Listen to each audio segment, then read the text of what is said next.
ಹರೇ ಕೃಷ್ಣ.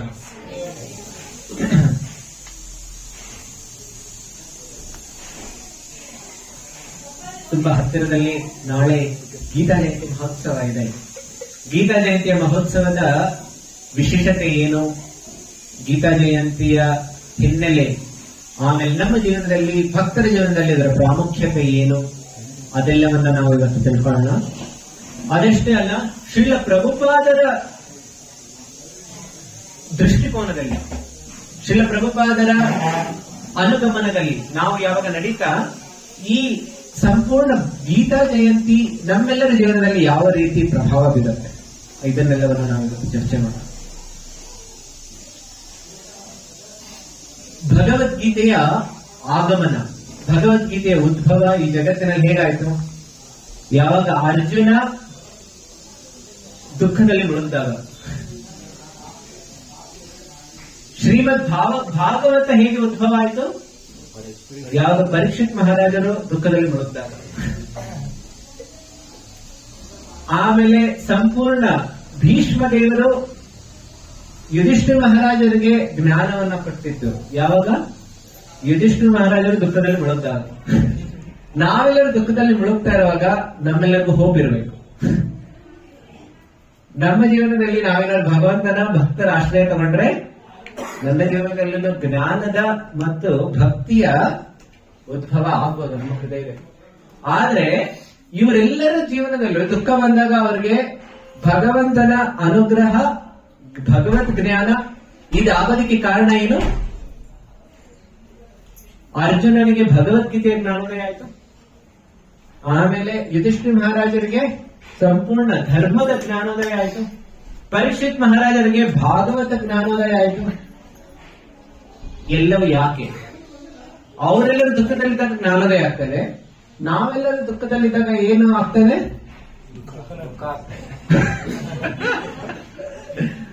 ದುಃಖದ ಉದಯ, ಆಮೇಲೆ ದುಃಖದಲ್ಲಿ ಮುಳುಗೋದು, ಇದೆಲ್ಲವೂ ಆಗ್ತಾ ಇದೆ. ಆದ್ರೆ ನಮ್ಮ ಜೀವನದಲ್ಲಿ ಆ ಜ್ಞಾನೋದಯ ಹೇಗಾಗೋದಕ್ಕೆ ಸಾಧ್ಯ? ಇವರೆಲ್ಲರೂ ನೋಡಿ ದುಃಖ ಬಂದಾಗ ಏನ್ ಮಾಡಿದ್ರು? ಆಶ್ರಯ ತಗೊಂಡ್ರು. ಹರಿ, ಗುರು, ವೈಷ್ಣವರ ಆಶ್ರಯ ಯಾವಾಗ ನಮ್ಮಲ್ಲಿರುತ್ತೆ ಆಗ ದುಃಖವಾಗಿರೋದಿಲ್ಲ, ಅದು ಸುಖವಾಗಿ ಮಾರ್ಪಾಟಾಗುತ್ತೆ. ಬರೀ ಸುಖ ಅಲ್ಲ, ಆನಂದ ಜ್ಞಾನದ ಉದಯನ ಆಗುತ್ತೆ. ಅದಕ್ಕೋಸ್ಕರ ದುಃಖ ಬಂದಾಗ ನಾವು ಹಿಂಜರಿಯೋದು ಬೇಕಿಲ್ಲ, ದುಃಖ ಬಂದಾಗ ನಮಗೆ ನಾವು ಕುಗ್ಗೋದು ಬೇಕಿಲ್ಲ.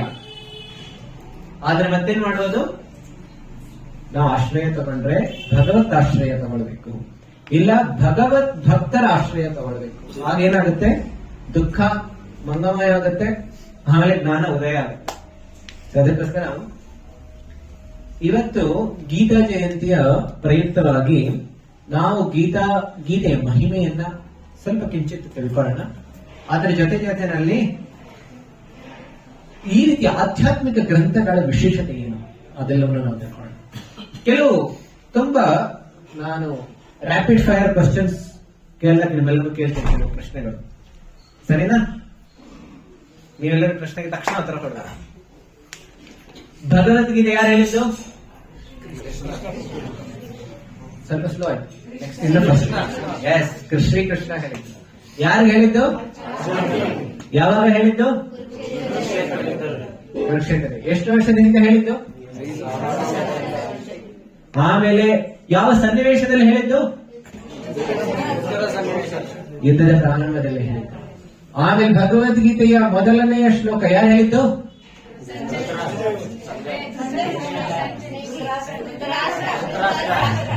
ಧೃತರಾಷ್ಟ್ರ ಹೇಳಿದ್ದು. ಭಗವದ್ಗೀತೆಯಲ್ಲಿ ಎಷ್ಟು ಶ್ಲೋಕಗಳಿದೆ? ಭಗವದ್ಗೀತೆ ಎಷ್ಟು ಸಮಯದಲ್ಲಿ ಹೇಳಿದ್ದು? ಒಂದು ಮುಹೂರ್ತ ಅಂತ ಹೇಳಿದ್ರೆ 45 ನಿಮಿಷ. ನೋಡಿ, ಇದೆಲ್ಲ ಭಗವದ್ಗೀತೆಯಲ್ಲಿ ಯಾರೆಲ್ಲ ವಚನಗಳು ಭಗವದ್ಗೀತೆಯಲ್ಲಿ ಯಾರೆಲ್ಲ ಮಾತಾಡಿದ್ದಾರೆ ಭಗವದ್ಗೀತೆಯಲ್ಲಿ?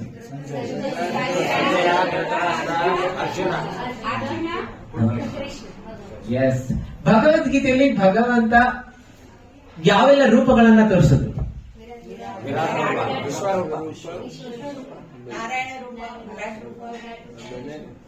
Very good. ಯಾರು ಹೇಳಿದ್ದು? ಎಸ್. ಭಗವಂತ ವಿಶ್ವರೂಪಾನ ತೋರಿಸಿದ್ರು, ಜೊತೆಯಲ್ಲಿ ಚತುರ್ಭುಜ ನಾರಾಯಣ ರೂಪಾನ ತೋರಿಸಿದ್ರು, ಆಮೇಲೆ ಸ್ವಯಂ ಶ್ರೀಕೃಷ್ಣ ಶ್ಯಾಮಸುಂದರ ದ್ವಿಭುಜ ಆ ರೂಪದಲ್ಲೇ ಇದ್ರು. ಸೊ ಈ ರೀತಿ 3 ರೂಪಗಳ ದರ್ಶನವನ್ನು ಭಗವಂತ ಮಾಡಿದ್ರು. ಆಮೇಲೆ ಭಗವದ್ಗೀತೆ ಅರ್ಜುನ ಬಿಟ್ಟು ಮತ್ತಾರೆಲ್ಲ ಕೇಳಿದ್ರು? ಸಂಜಯ್ ಕೇಳಿದ್ರು, ಅವ್ರ ಮುಖಾಂತರ ಧೃತರಾಷ್ಟ್ರವನ್ನು ಕೇಳಿದ್ರು. 9 ದಿವಸ ನಂತರ ಕೇಳಿದ. ಹಾ, ಲೇಟ್. ಆದ್ರೆ ಕೊನೆಗೆ ಅಟ್ಲಾಸ್ಟ್ ಕೇಳಿದ್ರು. ನಾವು ಅಟ್ಲೀಸ್ಟ್ 5,000 ವರ್ಷಗಳಾದ್ಮೇಲಾದ್ರೂ ಕೇಳ್ಬೇಕು. ನಮ್ಮ ಜೀವನ ಹೋಗ್ಬಿಡ್ಬಾರ್ದು ಕೇಳದೆ. ಆಮೇಲೆ ನಮ್ಮ ಕುಟುಂಬದವರ ಜೀವನ ಹೋಗ್ಬಿಡ್ಬಾರ್ದು ಕೇಳಿದೆ. ಸಂಪೂರ್ಣ ಭಗವದ್ಗೀತೆ ಕೇಳಿದ್ರು, ಅವ್ರು ಅರ್ಧಮರ್ಧ ಕೇಳಿಲ್ಲ. ಸಂಪೂರ್ಣ ಭಗವದ್ಗೀತೆ ಅರ್ಥ ಮಾಡ್ಕೊಂಡ್ರು. ಅದೇ ರೀತಿ ನಮ್ಮ ಜೀವನದಲ್ಲಿ ಏನಾಗ್ಬೇಕು? ಸಂಪೂರ್ಣ ನಾವು ಕೇಳಿ ತಿಳ್ಕೊಳ್ಬೇಕು, ಅರ್ಥ ಮಾಡ್ಕೊಳ್ಬೇಕು, ಆಮೇಲೆ ಪಾಲನೆನೂ ಮಾಡ್ಬೇಕು. ಅಷ್ಟೇ ಅಲ್ಲ, ಬೇರೆಯವ್ರಿಗೂ ಭಗವದ್ಗೀತೆ ಕೊಡ್ಬೇಕು. ಅದು ಪ್ರಭುಪಾದರ ಇಚ್ಛೆ. ಸೊ ಈ ರೀತಿ ಭಗವದ್ಗೀತೆಯ ಸ್ವಲ್ಪ ನಾವು ಚರ್ಚೆಯನ್ನ ಮಾಡಿದ್ವಿ. ಇದಿಷ್ಟೇ ಅಲ್ಲ, ಈಗ ಪ್ರಭುಪಾದರು ಈ ರೀತಿ ಆಧ್ಯಾತ್ಮಿಕ ಗ್ರಂಥಗಳ ಮಹಿಮೆಯನ್ನ ಹೇಳ್ತಾರೆ. 1ನೇ ಸ್ಕಂದದಲ್ಲಿ 5ನೇ ಅಧ್ಯಾಯ ಮತ್ತು 10, 11ನೇ ಶ್ಲೋಕ, ಈ ಎರಡನ್ನು ನಾವು ಚರ್ಚೆ ಮಾಡೋಣ. ಯಾರ ತರದ್ರು ಮೊಬೈಲ್ ನಲ್ಲಿ ನೋಡಬಹುದು, ವಾಟ್ಸ್ಆಪ್ ಮೆಸೇಜ್ ನೋಡ್ಬೇಡಿ. ಆದ್ರೆ ಈ ಶ್ಲೋಕಗಳನ್ನ ಬೇಕಾದ್ರೆ ನೋಡ್ಬೋದು ನೀವು. ವೇದ ಬೇಸ್ ನಲ್ಲಿ ಯಾರ ಮೊಬೈಲ್ ಇದೆ ನಾವು ನೋಡ್ಬೋದು. 1, 5, 10 ಫಸ್ಟ್ ಕ್ಯಾಂಟೋ 5th ಚಾಪ್ಟರ್ 10th ಶ್ಲೋಕ. 1, 5, 10 ಶ್ರೀಮದ್ ಭಾಗವತ.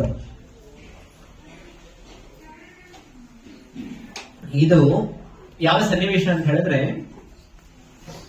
ನೋಡಿ, ನಾನು ಹೇಳ್ತಾ ಇದ್ದೆ, ಯಾವ ದುಃಖದಲ್ಲಿ ಮುಳುಗಿದಾಗ ಭಕ್ತರಿಗೆ ಏನಾಗುತ್ತೆ?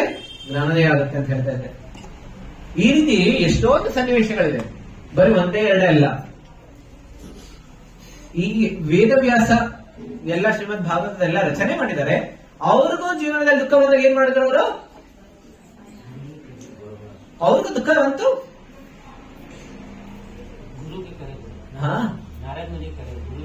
ನೋಡಿ, ವೇದವ್ಯಾಸರು ಯಾರು? भगवंतन साहित्य अवतार। वेद व्यासी कौन है? भगवान के साहित्य अवतार है। ಅವ್ರಿಗೂ ಯಾವಾಗ ದುಃಖ ಜೀವನದಲ್ಲಿ ದುಃಖ ಬಂತು, ಅವ್ರೇನ್ ಮಾಡಿದ್ರು? ಅವ್ರಿಗೆ ದುಃಖ ಯಾಕೆ ಬಂತು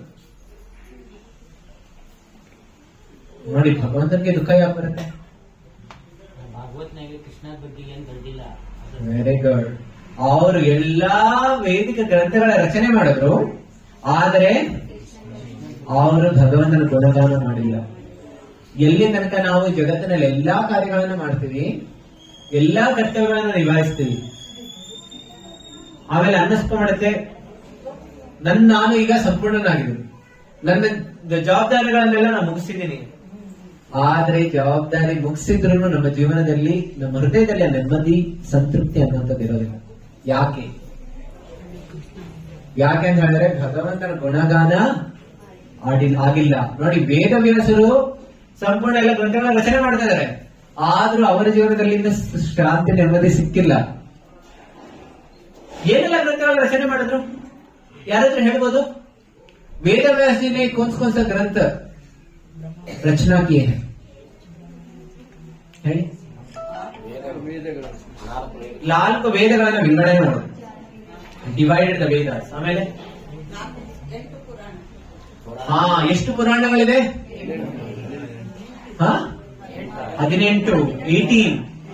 18 ಮೇಜರ್ ಪುರಾಣಸ್. ಮೇಜರ್ ಅಷ್ಟೇ ಅಲ್ಲ, ಇನ್ನು ಬೇರೆ ಉಪಪುರಾಣಗಳಿದೆ. ಆಮೇಲೆ ಮತ್ತೇನೇನು ರಚನೆ ಮಾಡುದು? ಉಪನಿಷತ್ತಿನಲ್ಲಿ ಬರೆದ್ರು, ವೇದಾಂತ ಸೂತ್ರ ಬರೆದ್ರು. Very good. ಸೂತ್ರಗಳನ್ನು ಬರೆದ್ರು.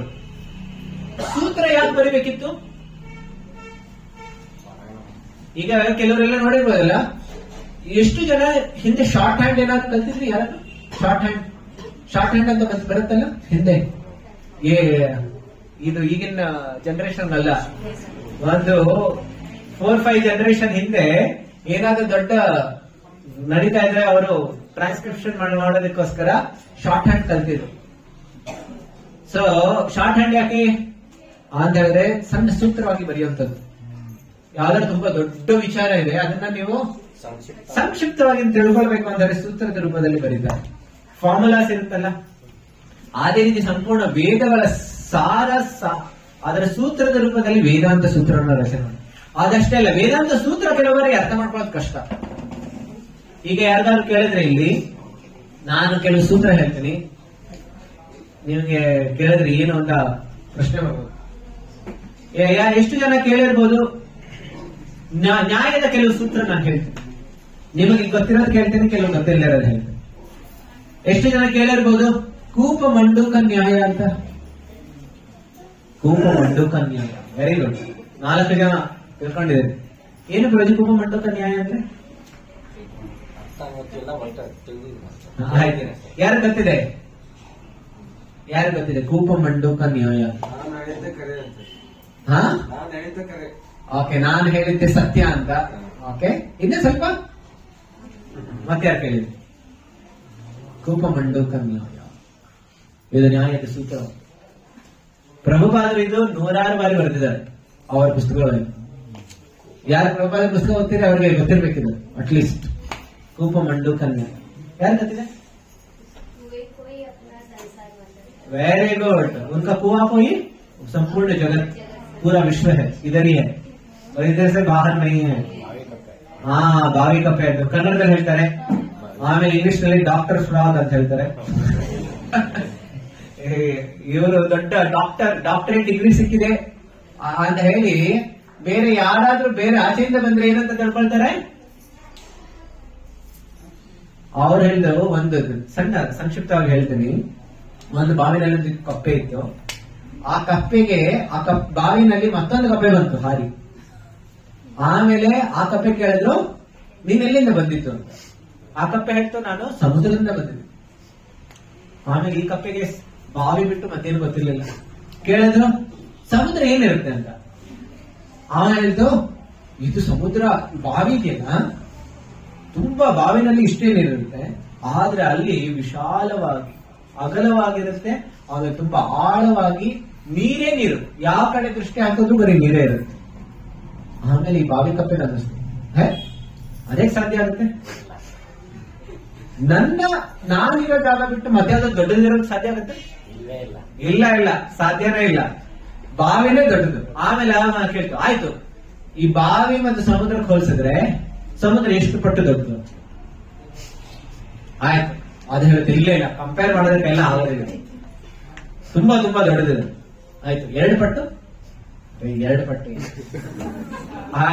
ಆಯ್ತು, ಇಲ್ಲ 3 ಪಟ್ಟು? ಆಯ್ತು 10 ಪಟ್ಟು? ಇಲ್ಲ ಇಲ್ಲ, ಅದಕ್ಕಿಂತ ದೊಡ್ಡದಿದೆ, ನಿನ್ನ ಕಲ್ಪನೆಗಿಂತ ದೊಡ್ಡದಿದೆ, ಸಾಧ್ಯನೇ ಇಲ್ಲ, ಅದಿರೋದಕ್ಕೇನೆ ಸಾಧ್ಯ ಇಲ್ಲ, ಸಮುದ್ರ ಇಲ್ಲವೇ ಇಲ್ಲ ಅಂತ ಹೇಳ್ತಾರೆ. ಇದನ್ನ ಹೇಳ್ತಾರೆ ಕೂಪ ಮಂಡುಕ ನ್ಯಾಯ. ನಾನು ಹೇಳಿದ್ದು ಸತ್ಯ, ಆಮೇಲೆ ನನ್ನ ತಲೆ ಒಳಗಡೆ ಎಲ್ಲ ಹೋಗೋದಿಲ್ಲ, ಅದಿಲ್ಲವೇ ಇಲ್ಲ. ಈ ಜಗತ್ತಿನಲ್ಲಿ ಇದ್ರೆ ಅಂದ್ರೆ ನನ್ನ ತಲೆ ಒಳಗಡೆ ಮೊದಲು ಹೋಗ್ಬೇಕಂತ. ನನ್ಗೇನ್ ಗೊತ್ತಿದೆ, ನನ್ನ ಗೊತ್ತಿರೋಕ್ಕಿಂತ ಇಲ್ಲ, ನನ್ನ ಅರ್ಥ ಆಗೋಕ್ಕಿಂತ ಜಾಸ್ತಿ ಏನಾದ್ರೂ ಇದ್ರೆ ಅದಿಲ್ಲ. ಭಗವಂತ ನನ್ನ ಕಣ್ಣು ಕಾಣಿಸ್ತಾ ಇಲ್ಲ, ಹಾಗಿದ್ರೆ ಭಗವಂತ ಇಲ್ಲ. ಪುನರ್ಜನ್ಮ ಕಾಣಿಸ್ತಾ ಇದೆಯಾ? ಇಲ್ಲ. ಸೊ ಹಾಗಿದ್ರೆ ಅದು ಸುಳ್ಳು. ನರಕ ಕಾಣಿಸ್ತಾ ಇದೆಯಾ? ಇಲ್ಲ. ಹಾಗಿದ್ರೆ ಸುಳ್ಳು. ಎಷ್ಟೋ ಜನ ಇದ್ದಾರೆ, 90 ಭಾಗ ಈ ಜಗತ್ತಿನಲ್ಲಿ ಇರೋರೇ ಇವರು. ಕೇಳಿ ಅವ್ರಿಗೆ ಭಗವಂತ ನಂಬ್ತೀರಾ? ಇಲ್ಲ ಇಲ್ಲ, ನೀವು ತೋರಿಸಿರಿ ಆಮೇಲೆ ನಂಬ್ತೀವಿ, ಈ ರೀತಿ ಹೇಳ್ತಾರೆ. ಅಂದ್ರೆ ಇವೆಲ್ಲ ಕೂಪ ಮಂಡುಕ. ಈ ರೀತಿ ಎಷ್ಟೊಂದು ಸೂತ್ರಗಳಿವೆ. ಈಗ ಇದೆಲ್ಲ ವೇದವ್ಯಾಸರು ಎಲ್ಲಾರು ಬರೆದ್ರು, ಸಂಪೂರ್ಣ ಜಗತ್ತಿಗೆ ಅವರು ಜ್ಞಾನವನ್ನು ಕೊಟ್ಟರು, ಆದ್ರೂ ಅವರ ಹೃದಯದಲ್ಲಿ ಅಸಂತೃಪ್ತಿ ಇತ್ತು. ಅರ್ಥ ಮಾಡ್ಕೊಳ್ಳಿ, ನಮಗೆ ಜ್ಞಾನ ಇಲ್ಲ ಅಸಂತೃಪ್ತಿ ಇರುತ್ತೆ, ಅವ್ರಿಗೆ ಜ್ಞಾನ ಇದ್ರೂ ಅಸಂತೃಪ್ತಿ ಇತ್ತು. ಯಾಕೆ? ಯಾಕೆಂದ್ರೆ ಜ್ಞಾನದಿಂದ ಭಗವಂತನ ಅನುಗ್ರಹ ಸಿಗೋದಿಲ್ಲ, ಭಕ್ತಿಯಿಂದ ಅನುಗ್ರಹ ಸಿಗೋದು. ಅದಕ್ಕೋಸ್ಕರ ನಾರದ ಮುನಿ ಬಂದು ಹೇಳಿದ್ರು, ನೀವು ಭಗವಂತನ ಗುಣಗಾನ ಸಾಕಷ್ಟು ಮಾಡಿಲ್ಲ. ಭಗವಂತನ ಗುಣಗಾನ ಆದ್ರೆ ನಮ್ಮ ಹೃದಯಕ್ಕೆ ಏನಾಗುತ್ತೆ? ನೆಮ್ಮದಿ ಇರುತ್ತೆ, ಸಂತೋಷ ಇರುತ್ತೆ, ಆನಂದ ಇರುತ್ತೆ. ಭಗವಂತನ ಗುಣಗಾನ ಇಲ್ಲ ಆಗೋದಿಲ್ಲ, ಅಲ್ಲಿ ನಮಗೆ ಆನಂದ ನೆಮ್ಮದಿ ಇಲ್ಲ. ಅದಕ್ಕೋಸ್ಕರ ತುಂಬಾ ಅದ್ಭುತವಾಗಿ ಶ್ಲೋಕಗಳು ನಾರದ ಮುನಿ ಹೇಳ್ತಾರೆ. ನಾನು ಕೆಲವು ಶ್ಲೋಕಗಳನ್ನ ಹೇಳ್ತೀನಿ, ತಾವೆಲ್ಲರೂ ನನ್ನಿಂದ ಹೇಳಿ. ನ ಯದ್ವಚಶ್ಚಿತ್ರಪದಂ ನ ಯದ್ವಚಶ್ಚಿತ್ರಪದಂ ಹರೇರ್ಯಶೋ ಜಗತ್ ಪವಿತ್ರಂ ಪ್ರಕೃಣೀತ ಕರ್ಹಿಚಿತ್ ತದ್ವಾಯಸಂ ತೀರ್ಥಂ ಉಷಂತಿ ಮಾನಸ ನ ಯತ್ರ ಹಂಸ ನಿರಮಂತ್ಯುಶೀಕ್ಷಯ. ಇದು ತುಂಬಾ ಅದ್ಭುತವಾಗಿರುವ ಶ್ಲೋಕ. ಈ ಶ್ಲೋಕ ಮತ್ತೆ ಮುಂದಿನ ಶ್ಲೋಕ ಎರಡನ್ನು ಕಂಠಪಾಠ ಮಾಡಿದ್ರೆ ಇನ್ನೂ ಉತ್ತಮ. ನ ಯದ್ವಚಶ್ಚಿತ್ರ ಪದಂ ಹರೇರ್ ಯಶೋ ಹೇಳ್ತಾರೆ, ಜಗತ್ ಪವಿತ್ರ ಪ್ರಗೃಣೀತ ಕರ್ಹಿಚಿತ್ ತದ್ವಾಯಸಂ ತೀರ್ಥ ಮುಷಂತಿ ಮಾನಸ ನ ಯತ್ರ ಹಂಸ ನಿರಮಂತ್ಯುಶೀಕ್ಷಯ. ಈ ಶ್ಲೋಕ ಹೇಳ್ತಾ ಇದೆ, ಎಷ್ಟೊಂದು ಗ್ರಂಥಗಳಿದೆ ಈ ಸಂಪೂರ್ಣ ಜಗತ್ತಿನಲ್ಲಿ. ನಾವು ನೋಡ್ತಾ ಇದ್ರೆ ಎಷ್ಟೊಂದು ಲೈಬ್ರರಿಗಳಿದೆ, ಎಷ್ಟೊಂದು ಗ್ರಂಥಗಳು ಇದೆ. ಆಮೇಲೆ ಪ್ರತಿದಿನ ನ್ಯೂಸ್ ಪೇಪರ್ ಪಬ್ಲಿಷ್ ಮುದ್ರಣ ಮಾಡ್ತಾನೆ ಇದ್ದಾರೆ. ಅಷ್ಟೆಲ್ಲ ಮಾಡ್ತಾ ಇದ್ರು, ನ್ಯೂಸ್ ಪೇಪರ್ ಮಾರನೇ ದಿನ ಎಲ್ಲಿಗೆ ಹೋಗುತ್ತೆ? ರದ್ದಿಗೆ ಹೋಗುತ್ತೆ. ಅದನ್ನ ಯಾರು ಮತ್ತೆ ಓದೋದಿಲ್ಲ.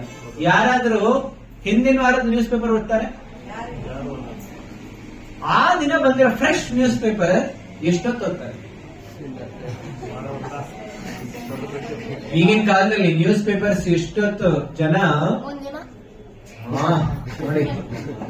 ಈಗ ಕೆಲವರು ಮಹಾಶಯರು ಇರ್ತಾರೆ, ಅವ್ರು ಒಂದಿನ ಪೂರ್ತಿ, ಮಾರನೇ ದಿನ ಪೂರ್ತಿ ಟೀ ಕುಡಿತಾ ಕುಡಿತಾ, ಕಾಫಿ ಕುಡಿತಾ ಕುಡಿತಾ, ಬೆಳಿಗ್ಗೆ ಮಧ್ಯಾಹ್ನ ರಾತ್ರಿ ನ್ಯೂಸ್ ಪೇಪರ್ ಎಲ್ಲ ಮುಳುಗ್ಬಿಟ್ಟಿರ್ತಾರೆ. ಮುಳುಗಿ ಏನೆಲ್ಲ ನೋಡಿ ಓದ್ತಾ ಇರ್ತಾರೆ. ಇವ್ರ ಮನೆಯಲ್ಲಿ ಆಕ್ಸಿಡೆಂಟ್ ಆಗೋಯ್ತು, ಅವ್ರ ಮನೆಯಲ್ಲಿ ಅವ್ರು ತೀರೋಗ್ಬಿಟ್ರು, ಅವ್ರ ಮನೆಯಲ್ಲಿ ಹೆಂಡತಿ ಓಡೋಗ್ಬಿಟ್ರು, ಇವ್ರ ಮನೆಯಲ್ಲಿ ಮತ್ತೇನೋ ಅನಾಹುತ ಆಯ್ತು. ಈ ನ್ಯೂಸ್ ಬಿಟ್ಟು ಯಾವ್ದಾದ್ರು ಒಳ್ಳೆ ನ್ಯೂಸ್ ಬರುತ್ತಾ ನ್ಯೂಸ್ ಪೇಪರ್ ಅಲ್ಲಿ? ಇಲ್ಲಿ ಭಾಗವತ್ ಕಥೆ ನಡೀತಾ ಇದೆ, ಅಲ್ಲಿ ಜನರು ಉದ್ಧಾರ ಆಗ್ತಾ ಇದೆ, ಬರೀತಾರೆ ಯಾರಾದ್ರು? ಯಾವ್ದು ಸೆನ್ಸೇಷನಲ್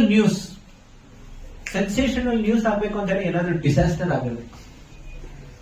ಆ ಎಲ್ಲಾ ಡಿಸಾಸ್ಟರ್ ನಾವೇನ್ ಮಾಡ್ತಾ ಇದೀವಿ, ನಮ್ ತಲೆ ಒಳಗಡೆ ಹಾಕೊಳ್ಬೇಕು. ಈಗಿನ ಕಾಲದಲ್ಲಿ ಇಂಟರ್ನೆಟ್ ಏಜ್.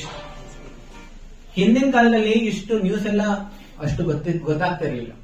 ಈಗ ಇಂಟರ್ನೆಟ್ ಪ್ರಭಾವದಿಂದ ಏನಾಗ್ತಾ ಇದೆ, world wide news within 1 hour. ಆದ್ರೆ ಸಂಪೂರ್ಣ ಜಗತ್ತಿನಲ್ಲಿ ಏನೆಲ್ಲ ನಡೀತಾ ಇದೆಯಲ್ಲ, ನೀವು ಇಲ್ಲೇ ಕುತ್ಕೊಂಡು ಎಲ್ಲ ನೋಡ್ಬೋದು. ಆದ್ರೆ ಏನ್ ತೋರಿಸ್ತಾ ಇದ್ದಾರೆ? ಎಲ್ಲ ಏನೆಲ್ಲ ಡಿಸಾಸ್ಟರ್, ಟ್ರಾಜಿಡೀಸ್, ಕೆಲಾಮಿಟೀಸ್, ಇದೆಲ್ಲವೂ ನಿಮಗೆ ತಕ್ಷಣ ಸಿಕ್ಬಿಡುತ್ತೆ. ಅಂದ್ರೆ ಸ್ವಲ್ಪ ಅರ್ಥ ಮಾಡ್ಕೊಳ್ಳಿ, ನಮ್ಮ ಮನಸ್ಸು ಏನಾಗ್ತದೆ, ಡಸ್ಟ್ಬಿನ್ ಆಗ್ತದೆ. ಏನೆಲ್ಲ ಟ್ರಾಜಿಡಿ, ಏನೆಲ್ಲ ಬ್ಯಾಡ್ ಇನ್ಫಾರ್ಮೇಶನ್ ಬೇಕಲ್ಲ, ಅದೆಲ್ಲವೂ ಒಂದು ನಾವು ತಲೆ, ಆಮೇಲೆ ನಾವು ಇನ್ನೂ ಉತ್ಸಾಹಪೂರ್ವಕವಾಗಿ ಅದನ್ನ ಕಾಫಿ ಕುಡಿತಾ, ಟೀ ಕುಡಿತಾ ಅದು ಒಳಗಡೆ ಹೋಗ್ತಾರೆ. ಯಾಕೆ ಜನರು ಇಷ್ಟು tension, stress, anxiety, depression, negative thinking, ಯಾಕೆ ಓವರ್ ಥಿಂಕಿಂಗ್ ಎಲ್ಲ ಯಾಕೆ ಬರ್ತದೆ? ಯಾಕೆ ಅಂತ ಹೇಳಿದ್ರೆ ಅವ್ರ ತಲೆ ಒಳಗಡೆ ಹಾಕೊಳ್ತಾ ಇರೋದೇ ಇದು. ಏನು ನೆಗೆಟಿವಿಟಿ ಇಲ್ಲದೆ ಮತ್ತೇನ್ ಬರುತ್ತೆ? ಅದಕ್ಕೋಸ್ಕರ ಹೇಳ್ತಾರೆ, ನಾವು ಎದ್ದು ಕೂಡ್ಲೆ ಯಾರು ಧ್ಯಾನ ಮಾಡ್ಬೇಕು ಅಂತ ಹೇಳ್ತಾರೆ? ಭಗವಂತನ ಧ್ಯಾನ ಮಾಡ್ಬೇಕು, ಭಗವದ್ಗೀತೆ ಓದ್ಬೇಕು, ಇಲ್ಲ ಭಾಗವತ ಜ್ಞಾನ ಓದ್ಬೇಕು. ಇದು ಬಿಟ್ಟು ನಾವು ಭೌತಿಕ ಈ ರೀತಿ ಜ್ಞಾನ ತಗೊಳ್ತಾ ಇದ್ರೆ ಏನಾಗುತ್ತೆ, ನಾವು ಇನ್ನೂ ನೆಗೆಟಿವಿಟಿನಲ್ಲಿ ಹೋಗ್ಬಿಡ್ತೀವಿ. ಬೆಳಿಗ್ಗೆ ಎದ್ದೇ ನಾವು ಈ ರೀತಿ ನಮ್ಮ ಜೀವನದ ಪ್ರಾರಂಭನೇ ಹೇಗಾಗ್ತಾ ಇದೆ, ನಮ್ಮ ದಿನದ ಪ್ರಾರಂಭ ಹೇಗಾಗ್ತಾ ಇದೆ, ಈ ರೀತಿ ನೆಗೆಟಿವ್ ನ್ಯೂಸ್ ಇಂದ ಪ್ರಾರಂಭ ಆಗ್ತದೆ. ಅದಕ್ಕೋಸ್ಕರ ಶಾಸ್ತ್ರದಲ್ಲಿ ಹೇಳ್ತಾರೆ, ನಾವು ಎದ್ದಿದ ತಕ್ಷಣ ಏನು ಓದ್ಬೇಕು ಅಂತ ಹೇಳಿದ್ರೆ ಭಗವಂತನ ಬಗ್ಗೆ ಓದ್ಬೇಕು ಅಂತ ಹೇಳ್ತಾರೆ. ಅದಷ್ಟೇ ಅಲ್ಲ, ಈ ಶ್ಲೋಕದಲ್ಲಿ ಸ್ವಲ್ಪ ಧ್ಯಾನಪೂರ್ವಕ ಕೇಳಿಸ್ಕೊಳ್ಳಿ. ಈಗ ಈ ಶ್ಲೋಕ ಹೇಳ್ತಾನೆ, ತಾವೆಲ್ಲರೂ ನನ್ನಿಂದ ಹೇಳಿ, ಭಗವಂತನು ಮಾತ್ರವೇ ಸಮಸ್ತ ವಿಶ್ವದ ವಾತಾವರಣವನ್ನು ಪವಿತ್ರಗೊಳಿಸಲು ಸಮರ್ಥನಾದವನು. ಅವನ ಮಹಿಮೆಗಳನ್ನು ವರ್ಣಿಸದ ಮಾತುಗಳನ್ನು ಸಾಧು ಪುರುಷರು ಕಾಗೆಗಳ ಕ್ಷೇತ್ರವೆಂದು ಪರಿಗಣಿಸುತ್ತಾರೆ. ಆದರೆ ಹಂಸರೆನಿಸಿಕೊಂಡ ಸಿದ್ಧ ಪುರುಷರು ಅವನ ಭಕ್ತರು ದಿವ್ಯ ಧಾಮದಲ್ಲಿ ವಾಸಿಸುವರು. ಅವರಿಗೆ ಅಂತಹ ಕಾಕ ಕ್ಷೇತ್ರಗಳಲ್ಲಿ ಯಾವ ಸಂತೋಷವೂ ಸಿಗುವುದಿಲ್ಲ. ನೋಡಿ ಹೇಳ್ತಾರೆ, ಕಾಕ ಕ್ಷೇತ್ರ ಹಂಸ ಕ್ಷೇತ್ರ ಅಂತ ಎರಡಿದೆ. ಕಾಕ ಅಂತ ಹೇಳಿದ್ರೆ ಹಾಗೆ, ಹಂಸ ಎಲ್ಲರಿಗೂ ಗೊತ್ತಿದೆ. ಹಂಸ ಯಾವ ಬಣ್ಣ? ಶುದ್ಧ ಪವಿತ್ರವಾಗಿರುವಂತಹ ಬಿಳಿ. ಆಮೇಲೆ ಕಾಗೆ ಕರಿ ಕಪ್ಪದು, ಹೌದಲ್ಲ? ಈಗ ನಾವು ಈ ಎರಡು ಪಕ್ಷಿ ಸ್ವಲ್ಪ ಅನಾಲಿಸಿಸ್ ಮಾಡೋಣ, ಸರಿಯಲ್ಲ? ಈ ಎರಡು ಪಕ್ಷಿಗಳ ಸ್ವಲ್ಪ ಹೋಲಿಕೆ ಮಾಡೋಣ. ನೀವೆಷ್ಟು ಜನ ನಿಮ್ಮ ಮನೆ ಹತ್ರ ಇಲ್ಲ ಸಿಟಿಗಳಲ್ಲಿ ನಾವೇನಾದ್ರೂ ಹಂಸಗಳನ್ನ ನೋಡಿದೀವಿ? ನೋಡಿಲ್ಲ. ಏನ್ ನೋಡಿದೀವಿ? ಕಾಗೆಗಳನ್ನ ನೋಡಿದೀವಿ. ಹಂಸಗಳು ಎಲ್ಲಿರುತ್ತೆ? ಕಾಗೆಗಳೆಲ್ಲಿರುತ್ತೆ? ಸರೋವರಗಳಲ್ಲಿರುತ್ತೆ. ತುಂಬಾ ಪವಿತ್ರವಾಗಿರುವಂತಹ ನ್ಯಾಚುರಲ್, ಕ್ಲೋಸ್ ಟು ನೇಚರ್, ಎಲ್ಲಿ ಶುದ್ಧವಾಗಿರುವಂತಹ ಸ್ಥಳಗಳಲ್ಲಿ ಏನಿರುತ್ತೆ? ಹಂಸಗಳಿರುತ್ತೆ. ಕಾಗೆಗಳೆಲ್ಲಿರುತ್ತೆ? ಕೊಳಚೆ ಪ್ರದೇಶಗಳಲ್ಲಿರುತ್ತೆ. ಕೊಳಚೆ ಪ್ರದೇಶಗಳಲ್ಲಿ ಏನೆಲ್ಲ ಇರುತ್ತಲ್ಲ ಅದನ್ನ ತೆಗೆದು ತೆಗೆದು ನೋಡ್ತಾ ಇರುತ್ತೆ. ಏನಿದೆ ಇವತ್ತು ಹೊಸ ಫೀಸ್ಟ್ ನಲ್ಲಿ? ನನಗೆ ಇವತ್ತು ಏನೆಲ್ಲ ಗುಲಾಬ್ ಜಾಮೂನ್, ಆಮೇಲೆ ರಸಗುಲ್ಲ, ಹೊಸ ಹೊಸ ಜ್ಯೂಸಸ್ ಎಲ್ಲ ಡಸ್ಟ್ಬಿನ್ ಅಲ್ಲಿ ಹಾಕಿರ್ತಾರೆ. ಅದನ್ನು ತೆಗೆದು ತೆಗೆದು ನೋಡ್ತಾ ಇರುತ್ತೆ. ಹಂಸ ಏನ್ ಮಾಡುತ್ತೆ? ಹಂಸ ನೀರ್ ಒಟ್ಟೆ ಮುಟ್ಟದಿಲ್ಲ, ಅಷ್ಟು ಸಪರೇಟ್ ಮಾಡುವಷ್ಟು ಕೆಪಾಸಿಟಿ ಅದು ಬಂದದ, ನಮಗಿಲ್ಲ. Very good. ಮಾತಾಜಿ ಹೇಳ್ತಿದ್ದಾರೆ, ಅವ್ರು ಹೇಳ್ತಿದ್ದಾರೆ ನೀರು ಮತ್ತೆ ಹಾಲಿನ ಮಿಶ್ರಣ ಏನಾದ್ರು ಕೊಟ್ರೆ ಅದು ನೀರನ್ನ ಹಾಗೆ ಬಿಟ್ಟು ಬರೀ ಹಾಲನ್ನ ಮಾತ್ರ ಕುಡಿಯುತ್ತೆ. It can separate mixture of milk and water. It can only extract milk. ಅದಕ್ಕೋಸ್ಕರ ಹಂಸಕ್ಕೆ ಹೇಳ್ತಾರೆ, ಭಕ್ತರಿಗೆ ಹಂಸ ಅಂತ ಹೇಳ್ತಾರೆ, ಅಭಕ್ತರಿಗೆ ಕಾಗೆ ಅಂತ ಹೇಳ್ತಾರೆ. ನೀವು ಹೇಳಿದ್ರೆ ನೀವೆಲ್ಲರೂ ಭಕ್ತರು. ಯಾಕಂದ್ರೆ ಭಗವಂತನ ಮಂದಿರಕ್ಕೆ ಬಂದಿದ್ದೀವಿ, ನಾವೆಲ್ಲರೂ ಭಕ್ತರು. ಆದ್ರೆ ಭಕ್ತರಿಂದಲೇ ಏನಂತ ಹೇಳ್ತಿದ್ದಾರೆ? ಹಂಸ ಅಂತ ಹೇಳ್ತಾರೆ. ಹಂಸದ ಗುಣ ಏನು? ಸೆಪರೇಟ್ ಮಾಡುತ್ತೆ. ಏನ್ ಸೆಪರೇಟ್ ಮಾಡುತ್ತೆ? ನೀರು ಹಾಲು ಸೆಪರೇಟ್ ಮಾಡುತ್ತೆ. ಅದೇ ರೀತಿ ಭಕ್ತರು ಏನ್ ಸೆಪರೇಟ್ ಮಾಡ್ತಾರೆ?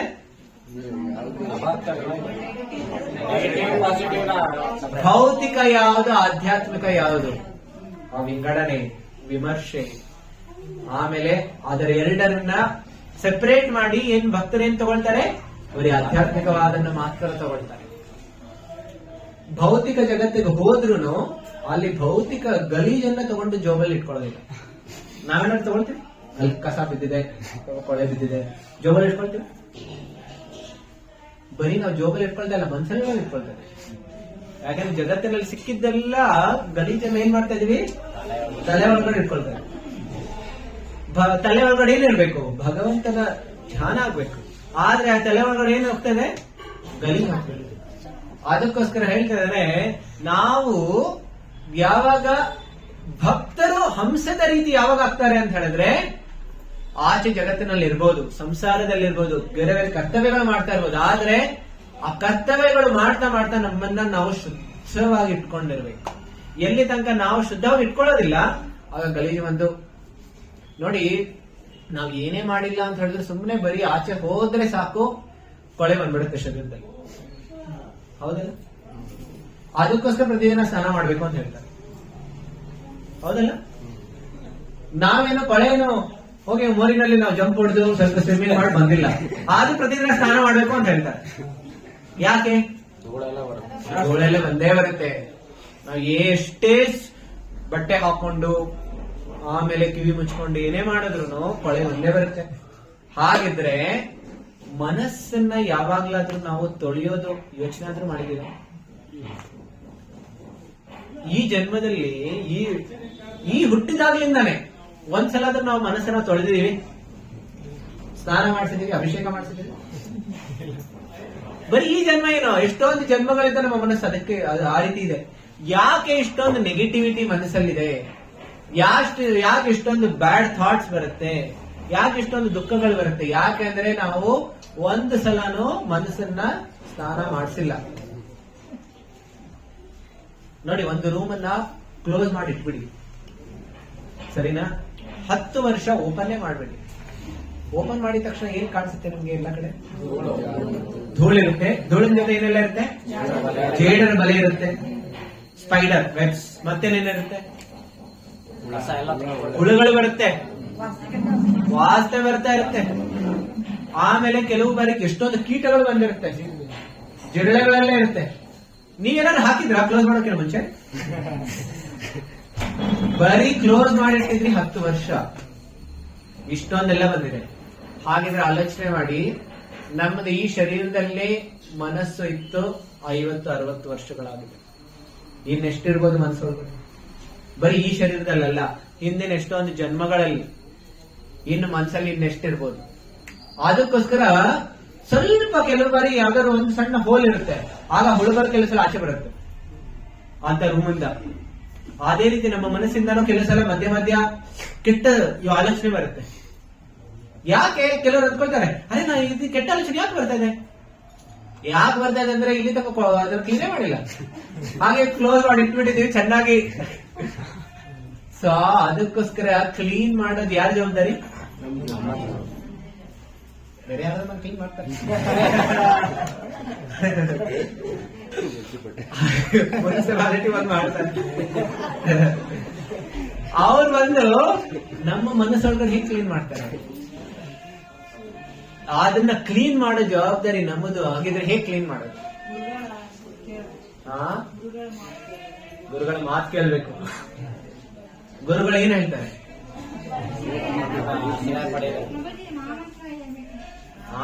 ಎಲ್ಲರೂ ಹೇಳಿ ಜೋರಾಗಿ, ಹರೇ ಕೃಷ್ಣ ಹರೇ ಕೃಷ್ಣ ಕೃಷ್ಣ ಕೃಷ್ಣ ಹರೇ ಹರೇ ಹರೇ ರಾಮ ರಾಮ ರಾಮ ಹರೇ ಹರೇ. ಈ ರೀತಿ ನಾವು ಪ್ರತಿದಿನ ಸತತವಾಗಿ ಹರಿನಾಮವನ್ನ ತಗೊಳ್ತಾ ಇದ್ರೆ, ಹರಿನಾಮ ಸಂಕೀರ್ತನ ಮಾಡ್ತಾ ಇದ್ರೆ, ಭಗವದ್ಗೀತೆ ಓದ್ತಾ ಇದ್ರೆ, ಭಗವದ್ಗೀತೆಯ ಗೀತಾ ಮಹಾತ್ಮ್ಯದಲ್ಲಿ ಒಂದು ಶ್ಲೋಕ ಬರುತ್ತೆ, ಮಲ ನಿರ್ಮೋಚನಂ ಪುಂಸಾಂ ಜಲಸ್ನಾನಂ ವಿನೇದೆ ಸಕೃತ್ ಗೀತಾಮೃತ ಸ್ನಾನಂ ಸಂಸಾರ ಮಲನ. ಪ್ರತಿದಿನ ನಾವು ಸ್ನಾನ ಮಾಡ್ತಾ ಇದ್ರೆ ಶರೀರದ ಕೊಳೆ ಹೋಗುತ್ತೆ, ಮನಸ್ಸಿನ ಕೊಳೆ ತೆಗೆದು ಹಾಕ್ಬೇಕು ಅಂತ ಹೇಳಿದ್ರೆ ಏನ್ ಮಾಡಬೇಕು? ಹರಿನಾಮ ಅಮೃತ, ಆಮೇಲೆ ಭಗವದ್ಗೀತಾಮೃತ, ಭಾಗವತಾಮೃತವನ್ನ ಕುಡಿಬೇಕು ಅಂತ ಹೇಳ್ತಾರೆ. ಎಷ್ಟು ಕುಡಿತೀವಲ್ಲ ಅಷ್ಟು ನಾವು ಶುದ್ಧರಾಗ್ತೀವಿ. ನೋಡಿ, ಕುಡುಕರು ಹೇಗೆ ಅವರು ಅಷ್ಟು ಎಕ್ಸ್ಪರ್ಟ್ ಕುಡುಕರಾಗಿದ್ದಾರೆ. ಯಾವಾಗಲೂ ನಶೆ ಒಳಗಡೆ ಇರ್ತಾರೆ. ಹೇಗೆ ಅಷ್ಟು ಎಕ್ಸ್ಪರ್ಟ್ ಡ್ರಂಕರ್ಡ್ಸ್ ಹೇಗಾಗ್ತಾರೆ? ಪ್ರಾಕ್ಟೀಸ್ ಮಾಡಿ ಚೆನ್ನಾಗಿ ಪ್ರಾಕ್ಟೀಸ್ ಮಾಡ್ತಾರೆ. ಬೆಳಿಗ್ಗೆ ಹೊತ್ತಿನಿಂದ ರಾತ್ರಿ ತನಕ ಪ್ರಾಕ್ಟೀಸ್ ಮಾಡ್ತಾ ಇರ್ತಾರೆ. ಪ್ರಾಕ್ಟೀಸ್ ಮಾಡಿ ಮಾಡಿ ಮಾಡಿ ಮಾಡಿ practice makes a man perfect.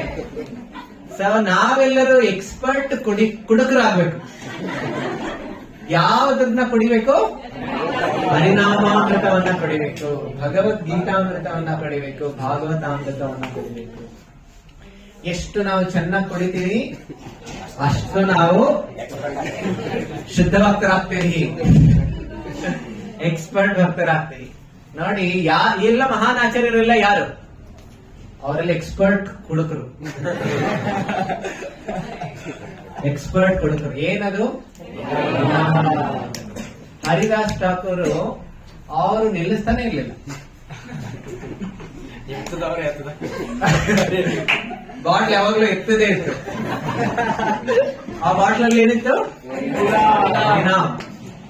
ಅದನ್ನ ಯಾವಾಗ್ಲೂ ಕುಡಿತಾ ಇತ್ತು.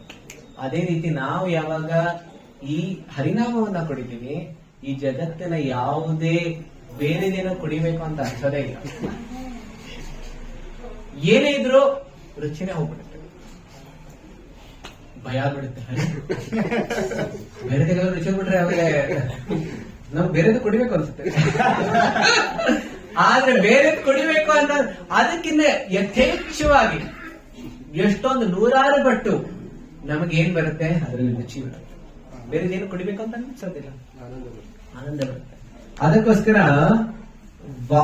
ಇಲ್ಲಿ ವ್ಯಾಸದೇವರು ಹೇಳ್ತಾ ಇದಾರೆ, ನಾನು ಎಲ್ಲಾ ಗ್ರಂಥಗಳ ರಚನೆ ಮಾಡಿದ್ದೀನಿ, ಆದ್ರೆ ನನ್ನ ಜೀವನದಲ್ಲಿ ಏನ್ ಬಂದಿಲ್ಲ, ನೆಮ್ಮದಿ ಬಂದಿಲ್ಲ ಅಂತ ಹೇಳಿದ್ರೆ, ನಾವು ಜಗತ್ತಲ್ಲಿ ಎಷ್ಟೇ ನ್ಯೂಸ್ ಪೇಪರ್ ಓದ್ಬೋದು, ಎಷ್ಟೇ ಡಿಗ್ರಿಗಳನ್ನ ಓದಿರ್ಬೋದು, ಎಷ್ಟೇ ಪುಸ್ತಕಗಳ ಲೈಬ್ರರಿನೂ ಇರ್ಬೋದು.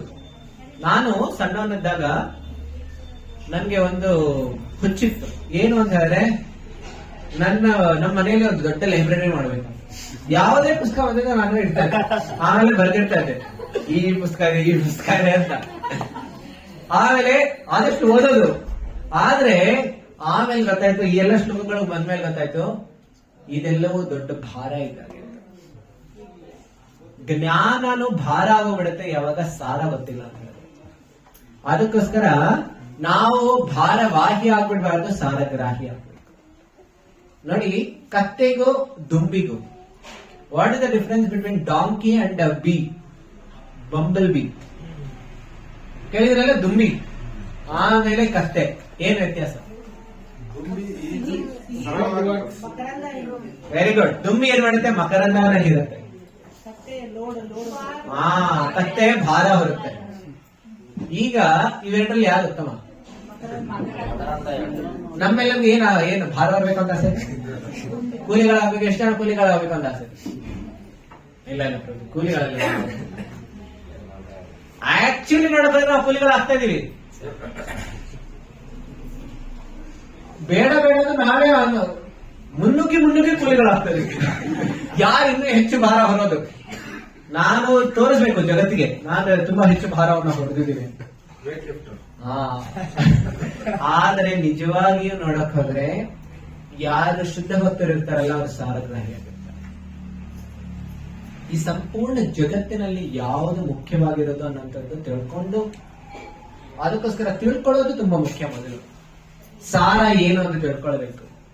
ಎಲ್ಲಾ ಜ್ಞಾನಗಳಲ್ಲಿ ಉತ್ತಮ ನೋಡಿ, ಕೆಲವ್ರಿಗೆ ಅನ್ಸುತ್ತೆ ಯಾವ ಧನವನ್ನ ಗಳಿಸ್ಬೇಕು, ಕೆಲವ್ರು ಅಂತಾರೆ ಜಗತ್ತಿನ ಸಂಪತ್ತು ಅದು ತುಂಬಾ ಮುಖ್ಯವಾಗಿರೋ ಧನ. ಆದ್ರೆ ಅವ್ರಿಗಿಂತ ಸ್ವಲ್ಪ ಬುದ್ಧಿ ಯಾವಾಗ ಬೆಳೆಯುತ್ತೆ, ಅವ್ರಿಗನ್ಸುತ್ತೆ ವಿದ್ಯಾಧನ ಅದಕ್ಕಿಂತ ಉತ್ತಮವಾಗಿರೋದು ಅಂತ. ಆದ್ರೆ ವಿದ್ಯಾಧನನು ಅದು ಒಂದು ಭಾರ. ಆದ್ರೆ ವಿದ್ಯಾಧನಕ್ಕಿಂತ ಹೆಚ್ಚು ಉತ್ತಮವಾಗಿರೋದು ಯಾವುದು? ಭಕ್ತಿ ಧನ. ಭಕ್ತಿಯ ಧನ ಇದೆಯಲ್ಲ, ಇದನ್ನ ಯಾರು ತಗೊಂಡಿರೋದಿಲ್ಲ. ಬರೀ ಧನದ ಸಂಪತ್ತು ಇಟ್ಕೊಂಡಿರ್ತಾರೆ, ಇಲ್ಲ ಬರೀ ವಿದ್ಯೆ ಇಟ್ಕೊಂಡಿರ್ತಾರೆ. ಅವ್ರ ಕೊನೆಗೆ ಹೇಗೆ ಹೋಗ್ತಾರೆ? ಯಾರಾದ್ರೂ ಸತ್ತೋದ್ರೆ ಏನಂತ ಹೇಳ್ತೀವಿ? ನಿಧನರಾದರು ಅಂತ ಹೇಳ್ತೀವಿ. ನಿಧನ ಅಂತ ಹೇಳಿದ್ರೆ ಏನು? ನಿರ್ಧನ ಅಂತ. ಏನ? ನಿರ್ಧನವಾಗಿ ಅವರು ಸತ್ತೋದ್ರು ಅಂತ. ಧನ ತಗೊಂಡಿದ್ರು, ಇಟ್ಕೊಂಡಿದ್ರು, ಆದ್ರೆ ಧನದ ಮಹತ್ವ ಸತ್ತೋದ್ಮೇಲೆ, ಮೃತ್ಯು ಬಂದ್ಮೇಲೆ ಅದರ ವ್ಯಾಲ್ಯೂ ಇರೋದಿಲ್ಲ. ಎಲ್ಲಿ ತನಕ ಧನದ ವ್ಯಾಲ್ಯೂ ಇರುತ್ತೆ? ಎಲ್ಲಿ ತನಕ ಉಸಿರು ನಡೀತಾ ಇದೆ. ಕೆಲವು ಬಾರಿ ಉಸಿರು ನಡೀತಾ ಇದ್ರು ಮಂಚದ ಮೇಲೆ ಮಲ್ಕೊಂಡ್ಬಿಟ್ಮೇಲೆ ಧನ ಇದ್ದೇನ್ ಮಾಡ್ತಾರೆ? ಸೊ ಧನದ ವ್ಯಾಲ್ಯೂ ಇದೆ ಎಲ್ಲಿ ತನಕ ಅದನ್ನ ಈ ಜಗತ್ತಲ್ಲಿ ಉಪಯೋಗಿಸಿದಾಗ ಇದೆ. ಇಲ್ಲ ಭಗವಂತನ ಸೇವೆನಲ್ಲಿ ತೊಡಗಿಸಿದಾಗ ನಿಜವಾದ ಧನದ ವ್ಯಾಲ್ಯೂ ಬರುತ್ತೆ. ಈ ರೀತಿ ಧನ ಇಟ್ಕೊಳ್ದೆ ಯಾವ ಧನ ನಾವು ಮೃತ್ಯು ಆದ್ಮೇಲೆ ತಗೊಂಡೋಗೋದಕ್ಕೆ ಸಾಧ್ಯ ಆಗುತ್ತೆ? ಭಕ್ತಿಯ ಧನ ಮಾತ್ರ. ವಿದ್ಯಾನ ತಗೊಂಡೋಗೋದಕ್ಕಾಗೋದಿಲ್ಲ. ಯಾರಾದ್ರೂ ಈ ಜಗತ್ತಿನಲ್ಲಿ PhD ಮಾಡಿ ಮುಂದಿನ ಜನ್ಮ ಪಡೆದಾಗ ಅವ್ರ ಜನ್ಮದಿಂದ PhD ಇಂದ ಸ್ಟಾರ್ಟ್ ಆಗುತ್ತೆ. ಯಾವ್ದಾದ್ರು ಮಗುಗೆ ಡಾಕ್ಟರೇಟ್ ಡಿಗ್ರಿ ಬಂದಿದ ತಕ್ಷಣ ನಿಮ್ಗೆ ಡಾಕ್ಟರೇಟ್ ಕೊಡ್ತೀವಿ ಅಂತ ಸ್ಟಾರ್ಟ್ ಮಾಡ್ತಾರೆ. ABCD ಅಲ್ಲಿಂದಾನೇ ಪ್ರಾರಂಭ ಆಗುತ್ತೆ. ಅದಕ್ಕೋಸ್ಕರ ಈ ಎಲ್ಲ ಧನ ಕೊನೆಗೆ ನಷ್ಟರಾಗುತ್ತೆ. ಅದಕ್ಕೋಸ್ಕರ ನಿಜವಾದ ಧನ ಅಂದ್ರೆ ಭಕ್ತಿಯ ಧನ. ಭಗವಂತ ಹೇಳ್ತಾರೆ ಇದು ಶಾಶ್ವತವಾಗಿರುತ್ತೆ. ಎಷ್ಟು ಕಲೆಕ್ಟ್ ಮಾಡಿರ್ತೀವಿ ಈ ಜಗತ್ತಿನಲ್ಲಿ, ಮುಂದಿನ ಜೀವನ ಬಂದಾಗ ಅಲ್ಲಿಂದಾನೇ ಪ್ರಾರಂಭ ಆಗುತ್ತೆ. ಈ ಜೀವನದಲ್ಲಿ ನಾವು 50% ಭಗವಂತನ ಭಕ್ತಿನ ನಾವೆಲ್ಲರೂ ಸಂಗ್ರಹ ಮಾಡಿದ್ರೆ ಮುಂದಿನ ಜನ್ಮದಲ್ಲಿ ಎಲ್ಲಿಂದ ಪ್ರಾರಂಭ ಮಾಡ್ತೀವಿ? 51 ಇಂದ. ಯಾರಾದ್ರೂ 99 ಮಾಡಿದ್ದಾರೆ ಆದ್ರೆ ಸತ್ತೋಗ್ಬಿಟ್ರು, ಮುಂದಿನ ಜನ್ಮ ಆಗುತ್ತೆ. ಆದ್ರೆ ತುಂಬಾ ವಿಶೇಷವಾಗಿರಂತಹ ಭಕ್ತರ ಜನ್ಮ ಅಂತವ್ರೆ ಎಷ್ಟೊಂದು ಆಚಾರ್ಯರಾಗ್ತಾರೆ. ಅದಕ್ಕೋಸ್ಕರ ನಾವು ಇದರಲ್ಲಿ ಹೇಳ್ತಾ ಇದ್ರೆ ಗ್ರಂಥ, ಅದಕ್ಕೋಸ್ಕರ ತುಂಬಾ ಮುಖ್ಯವಾಗಿರೋದು ಗ್ರಂಥ ಯಾವ ಜ್ಞಾನವನ್ನು ಪಡ್ಕೊಳ್ಬೇಕು ಅನ್ನೋಂಥದ್ದು ಗೊತ್ತಿರಬೇಕು. ಕೆಲವರು ಅನ್ಕೊಳ್ತಾರೆ ನನ್ನಲ್ಲಿ ಎಷ್ಟೊಂದು ಜಿಕೆ ಇದೆ ಅಂತ. ಜಿಕೆ ಗೊತ್ತಾ? ಆಕ್ಚುಲಿ ನೋಡೋಕ್ಕಾದ್ರೆ ನಿಜವಾದ ಜಿಕೆ ಅಂತ ಹೇಳಿದ್ರೆ ಗಾಡ್ ನಾಲೆಡ್ಜ್.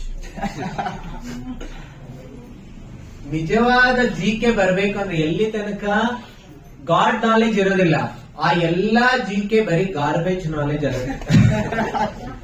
ಏನಾಗುತ್ತೆ?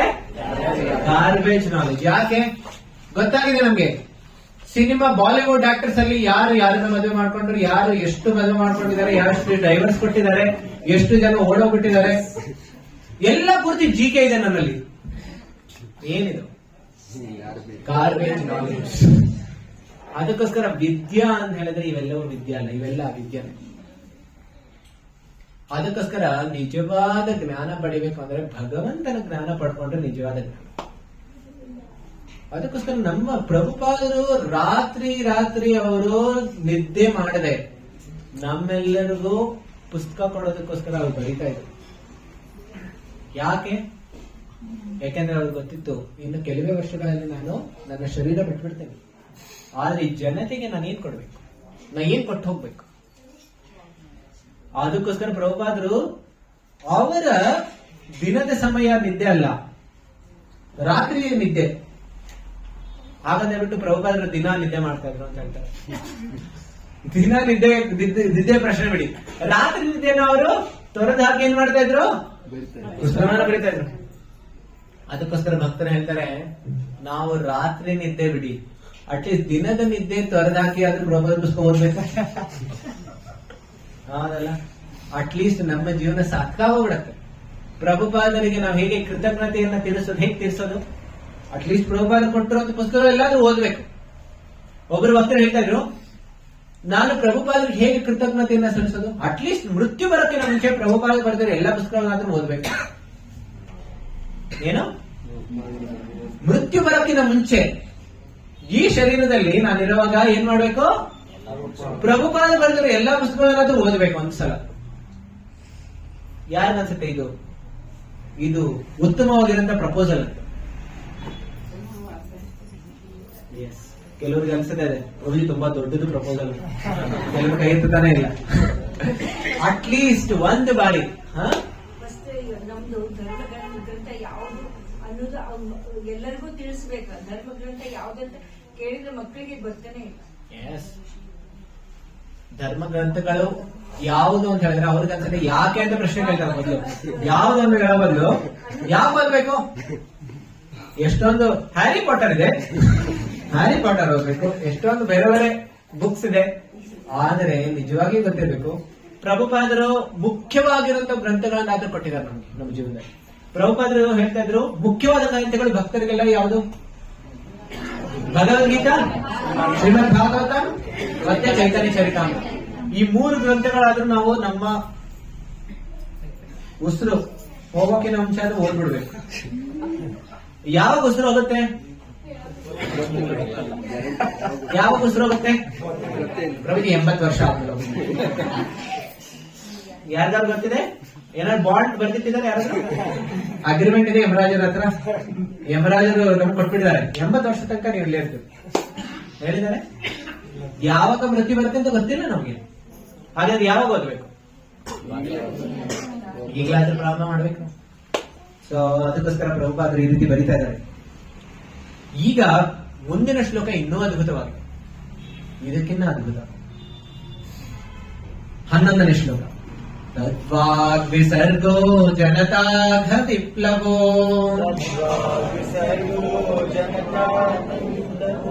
ಯಸ್ಮಿನ್ ಪ್ರತಿಶ್ಲೋಕಮಬದ್ಧವತ್ಯಪಿ ಯಸ್ಮಿನ್ ಪ್ರತಿಶ್ಲೋಕಮಬದ್ಧವತ್ಯಪಿ ನಾಮಾನ್ಯನಂತಸ್ಯ ಯಶೋಂಕಿತಾನಿ ರಾಮಾನಂದಸ್ಯ ಯಶೋ ಶೃಣ್ವಂತಿ ಗಾಯಂತಿ ಗಾಯಂತಿ ಗೃಣಂತಿ ಸಾಧವಃ. ಗೃಹಂತಿ ಸಾಧವಃ.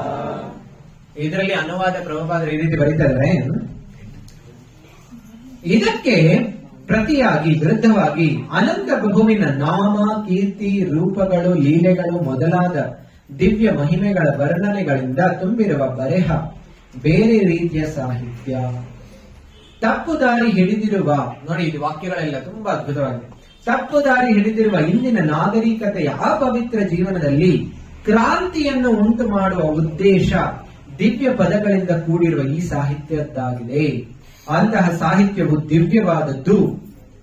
ಒಂದು ವೇಳೆ ಅಂತಹ ಸಾಹಿತ್ಯ ಅಷ್ಟೊಂದು ಉತ್ತಮ ರೀತಿಯಲ್ಲಿ ರಚಿತವಾಗಿರದಿದ್ದರೂ ಚಿಂತೆ ಇಲ್ಲ. ಪ್ರಾಮಾಣಿಕರು, ನಿರ್ಮಲ ಮನಸ್ಸಿನವರು ಆದ ಜನ ಅದನ್ನು ಕೇಳುತ್ತಾರೆ, ಹಾಡುತ್ತಾರೆ, ಒಪ್ಪಿ ಸ್ವೀಕರಿಸುತ್ತಾರೆ. ಹೇಳ್ತಾ ಇದ್ದಾರೆ, ಯಾವಾಗ ನಾವು ನೋಡ್ತಾ ಇದೀವಲ್ಲ, ಕೆಲವರು ಹೇಳ್ಬೋದು ನ್ಯೂಸ್ ಪೇಪರ್ ಅಲ್ಲಿ ಇರುವಂತಹ ಇಂಗ್ಲಿಷ್ ಇದೆಯಲ್ಲ ತುಂಬಾ ಸ್ಟ್ಯಾಂಡರ್ಡ್ ಇಂಗ್ಲಿಷ್ ಇರುತ್ತೆ. ನಾವು ನಮ್ಮ ಇಂಗ್ಲಿಷ್ ಇಂಪ್ರೂವ್ ಮಾಡ್ಕೊಳ್ಬೇಕು ಅಂದ್ರೆ ಏನ್ ಮಾಡ್ಬೇಕು ಅಂತ ಹೇಳ್ತಾರೆ, ನ್ಯೂಸ್ ಪೇಪರ್ ಓದ್ಬೇಕು ಮತ್ತು ಹಾಲಿವುಡ್ ಮೂವೀಸ್ ನೋಡ್ಬೇಕು.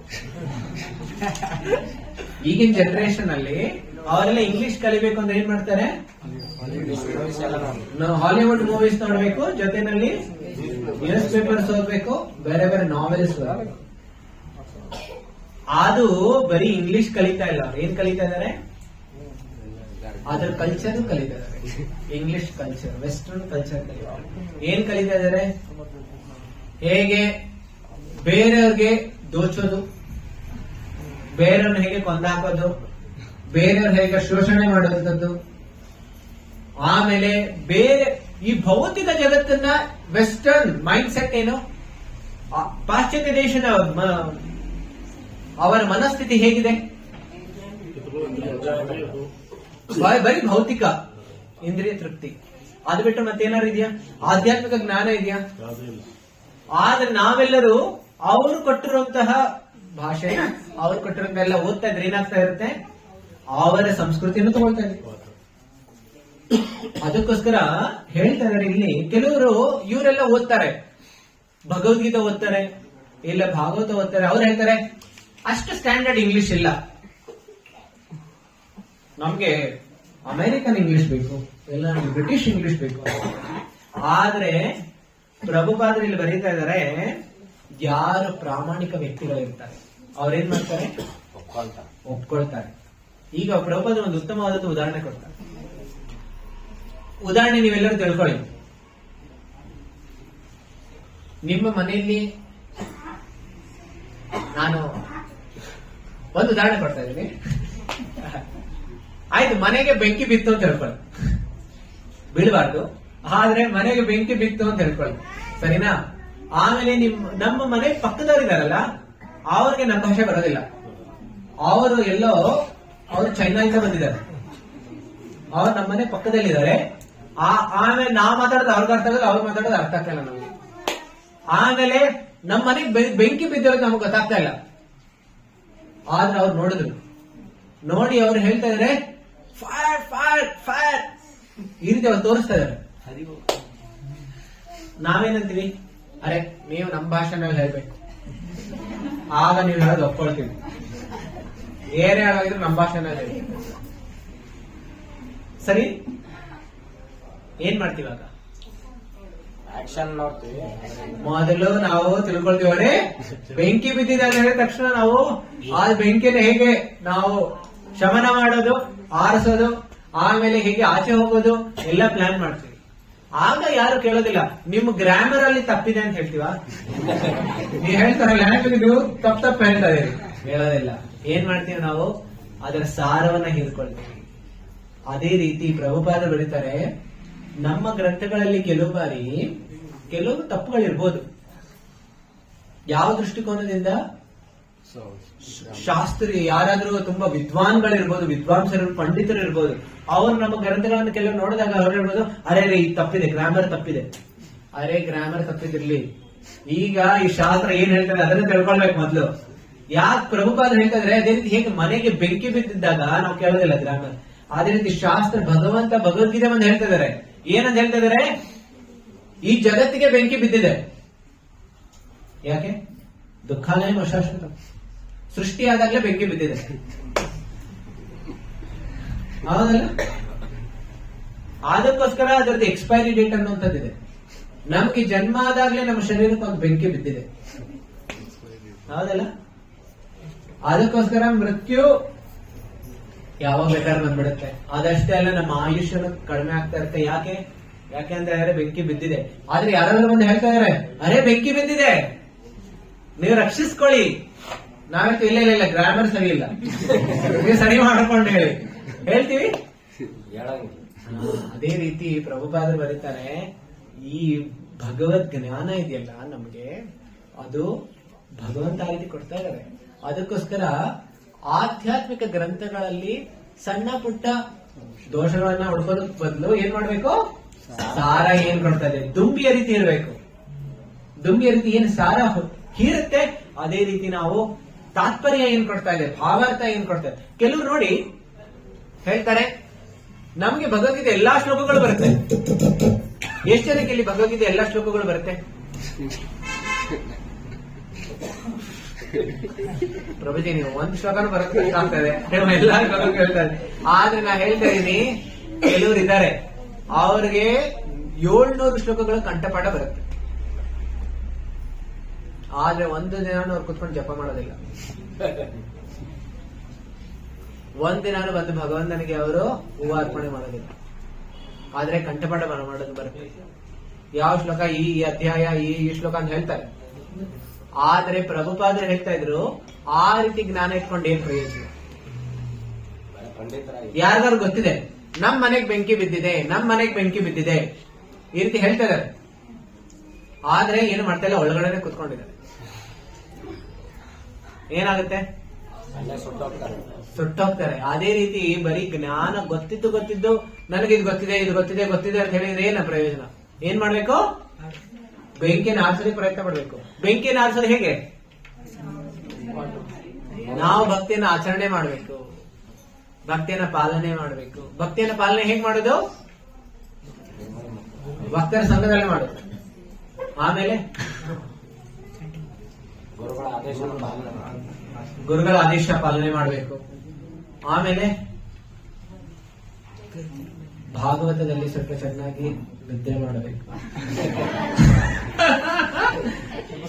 ಬೆಳಿಗ್ಗೆ ಬೇಗ ಎಬ್ಬಿಸ್ಬಿಟ್ವಿ, ಒಂದು ದಿನ ಆದ್ರೂ ಹಾಲಿಡೇ ಸಿಗುತ್ತೆ ನಮಗೆ. 6 ದಿನಾನೇ ನೀವು ಬೆಳಿಗ್ಗೆ ಕ್ಲಾಸ್ ಮಾಡ್ತೀರಿ, ಒಂದಿನ ಆದ್ರೂ ನಮ್ಗೆ ಚೆನ್ನಾಗಿ ನಿದ್ದೆ ಮಾಡೋದಕ್ಕೆ ಕೊಡೋದಿಲ್ಲ.